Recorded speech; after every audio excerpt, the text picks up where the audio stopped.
Trigonometry అంటే measurement of triangles. ఇక్కడ మనం ఏం నేర్చుకుంటామంటే ట్రయాంగిల్స్ యొక్క మెజర్మెంట్స్ గురించి డిస్కస్ చేసుకుంటాం. జనరల్గా ట్రయాంగిల్ అంటే ఎలా ఉంటుంది? 3 సైడ్స్ ఉంటాయి, దానికి 3 యాంగిల్స్ ఉంటాయి. ఏబీసీ అనే యాంగిల్స్, స్మాల్ ఏబీసీ అనే 3 సైడ్స్ ఉంటాయి. టోటల్గా 6 మెజర్మెంట్స్ ఉంటాయి ట్రయాంగిల్కి. వీటి మధ్య ఉన్న రిలేషన్స్ గురించి మనం మాట్లాడితే ట్రిగ్నోమెట్రీ అనమాట. సో జనరల్గా మనం ఎక్కువగా ఈ ట్రిగ్నోమెట్రిక్ రేషియోస్ అని ఉంటాయి. సో ఇవన్నీ కూడా దేని మీద డిఫైన్ చేస్తామంటే మనం రైట్ యాంగిల్ ట్రయాంగిల్ మీద డిఫైన్ చేస్తాం. రైట్ యాంగిల్ ట్రయాంగిల్ అంటే ఏంటి? ట్రయాంగిల్లో ఒక యాంగిల్ మనకి 90 డిగ్రీస్ ఉండాలి. సో 90 డిగ్రీస్ అయితే ఆ ట్రయాంగిల్ ఏమంటాం మనం? రైట్ యాంగిల్ ట్రయాంగిల్ అంటాం. సో మన ట్రిగ్నోమెట్రిక్ రేషియోస్ అనేవి డిఫైన్ చేసేటప్పుడు మనం రైట్ యాంగిల్ ట్రయాంగిల్ తీసుకుంటాం. ఓకే, తీసుకుని డిఫైన్ చేస్తాం. ఒకసారి చూడండి ట్రయాంగిల్ అనేది ఎలా ఫామ్ అయింది. సో ఇక్కడ నేను ఏబీసీ అనే ట్రయాంగిల్ తీసుకున్నాం. సో ఇక్కడ మనకి యాంగిల్ 90 డిగ్రీస్ ఉంది, ఇక్కడ యాంగిల్ θ తీసుకున్నాం. ఓకే, సో ఇప్పుడు మనకి 3 సైడ్స్ ఉన్నాయి కదా, ఏబి, బీసీ, సిఏ. వీటికి మనం నేమ్స్ ఇచ్చుకోవాలి. సో ఎలా ఇచ్చుకోవాలంటే చూడండి, మనం θ నేను ఇక్కడ తీసుకున్నాను. సో ఇక్కడ తీసుకున్నప్పుడు θకి ఆపోజిట్ తో ఏ సైడ్ అయితే ఉందో దాని ఆపోజిట్ సైడ్ అంటాం.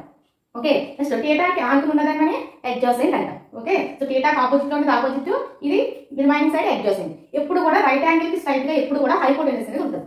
ఎక్కడ రైట్ యాంగిల్ ఉంటే దానికి ఆపోజిట్ లో మనకి హైపోటెనస్ అనేది ఉంటుంది. ఈ విధంగా మనం ఇప్పుడు కూడా తీసుకోవాలన్నమాట, సైడ్స్ అనేది తీసుకోవాలి. సో అది θ ఇక్కడ ఉంది కాబట్టి ఇది ఆపోజిట్ అయింది, ఇది అడ్జాసెంట్ అయింది. సపోజ్ θ ఇక్కడ తీసుకున్నాను అనుకోండి, అప్పుడు ఏమవుతుంది? ఇది ఆపోజిట్ అవుతుంది, ఇది అడ్జసెంట్ అవుతుంది. అంటే మనం డేటా అనేది ఎక్కడ తీసుకుంటున్నాము అనేది చాలా జాగ్రత్తగా చూసుకోవాలి. సో ప్రెజెంట్ నేను డేటా ఇక్కడ తీసుకున్నాను, సో దీనికి ఆపోజిట్ కూడా ఆపోజిట్, ఇది అడ్జసెంట్. రైట్ యాంగిల్ కి తిన్నగా ఇప్పుడు కూడా మనకి హైపోటెనస్ అవుతుంది అనమాట.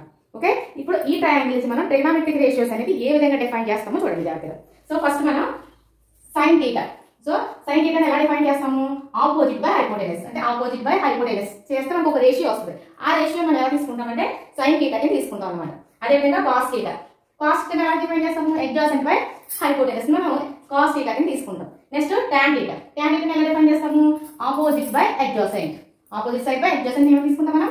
టాన్ θ అని తీసుకుంటాం. ఇవి మూడు కూడా ట్రిగ్నోమెట్రిక్ రేషియోస్ లో మెయిన్ ఫంక్షన్స్ అనమాట. Sine, cos, tan. ఓకే, ఇవి వస్తే రిమైనింగ్ మూడు కూడా మనకు వచ్చినట్టు. ఓకే, సో సైన్ అంటే ఎలా తీసుకుంటాము? Opposite by hypotenuse. కాస్ అంటే అడ్జాసెంట్ బై హైపోటెనస్. టాన్ అంటే ఆపోజిట్ బై అడ్జాసెంట్. ఈ మూడు వస్తే చాలు. ఓకే, ఇప్పుడు ఏం చేస్తానంటే నేను ఇంకొక 3 ఫంక్షన్స్ తీసుకుంటాను.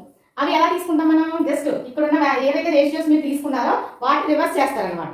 సో రివర్స్ చేయాలంటే ఆపోజిట్ బై హైపోటెనస్. రివర్స్ చేస్తే ఏమవుతుంది? హైపోటెనస్ బై ఆపోజిట్ అవుతుంది. దీనికి నేను కొసీకెంట్ అని నేర్చుకుంటాను అనమాట. అంటే కొసీకెంట్ అనేది ఎలా వచ్చింది? సైన్ ని రివర్స్ చేస్తే వచ్చింది. అందువల్ల సైన్ యొక్క ఆపోజిట్ యాంగిల్ ఏమవుతుంది? కొసీకెంట్ అవుతుంది అనమాట. సైన్ యొక్క ఇన్వర్స్ మనకి కొసీకెంట్ అవుతుంది అనమాట. అర్థమైందా? సైన్ ఆపోజిట్ కొసీకెంట్ కింద మనం ట్రీట్ చేస్తాం. ఓకే, సేమ్ ఇదే విధంగా అడ్జాసెంట్ బై హైపోటెనస్ ఉంది, దీన్ని మనం రివర్స్ చేయండి, హైపోటెనస్ బై అడ్జాసెంట్ అవుతుంది.